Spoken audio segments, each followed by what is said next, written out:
इस तरह देवी सरस्वती नदी बनकर धरती पर आई। शास्त्रों और पुराणों में सरस्वती को ज्ञान की देवी कहा गया है। ज्ञान की इस देवी ने एक बार ऐसा काम किया जिसकी कोई कल्पना भी नहीं कर सकता था। उस एक गलती के कारण देवी सरस्वती को ऐसा श्राप मिला कि धरती पर नदी बनकर उतरना पड़ा। इसी श्राप का परिणाम था कि यमुना और गंगा भी नदी बन गई और देवी लक्ष्मी विष्णु प्रिय वृंदा यानी तुलसी का पौधा बन गई। किस बात पर गंगा और सरस्वती में हुआ विवाद? पुराण की कथा के अनुसार उन दिनों लक्ष्मी, सरस्वती और गंगा भगवान विष्णु के साथ रहा करती थी। एक दिन गंगा ने भगवान विष्णु से कहा कि आप तो लक्ष्मी और सरस्वती से अधिक स्नेह करते हैं। इसके बाद गंगा और सरस्वती के बीच वाद विवाद होने लगा। दोनों के बीच विवाद गहराता देख विष्णु वैकुंठ से बाहर चले गए।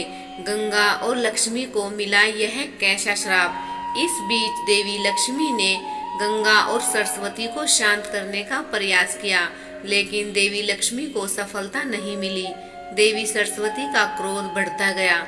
सरस्वती ने आवेश में आकर देवी लक्ष्मी को श्राप दिया कि आप निर्विकार भाव से हमारे विवाद को देख रही हैं, इसलिए जड़ पौधा बन जाएं। देवी सरस्वती ने इसके बाद गंगा को श्राप दे दिया कि आप नदी बनकर पृथ्वी पर जाओ और पापी मनुष्यों के पाप समेटो। भगवान विष्णु को करना पड़ा यह काम। सरस्वती के इस व्यवहार से देवी लक्ष्मी तो शांत रही, लेकिन गंगा ने भी क्रोध में आकर सरस्वती को श्राप दिया कि तुम भी पृथ्वी पर नदी बनकर पापियों के पाप का भागी बनो। इस बीच भगवान विष्णु बैकुंठ लौट आए। भगवान विष्णु ने जब देवियों के आपस में दिए श्राप को जाना तो उन्हें बहुत दुख हुआ। भगवान विष्णु ने देवियों को समझाकर उनका क्रोध शांत किया। तब उन्हें अपनी गलतियों का एहसास होने लगा, इसलिए सरस्वती और गंगा पृथ्वी से चली जाएंगी। इसके बाद देवियों ने श्राप से मुक्ति का उपाय जानना चाहा।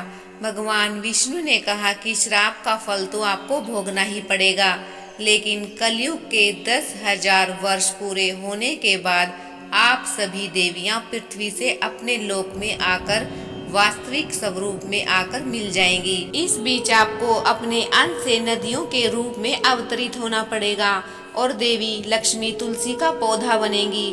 माना जाता है कि देवी सरस्वती अब अपने लोक को लौट चुकी हैं और अब गंगा के स्वर्ग लौटने की तैयारी चल रही है।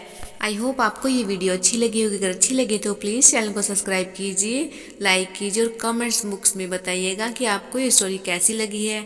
तो मिलते हैं नेक्स्ट स्टोरी में।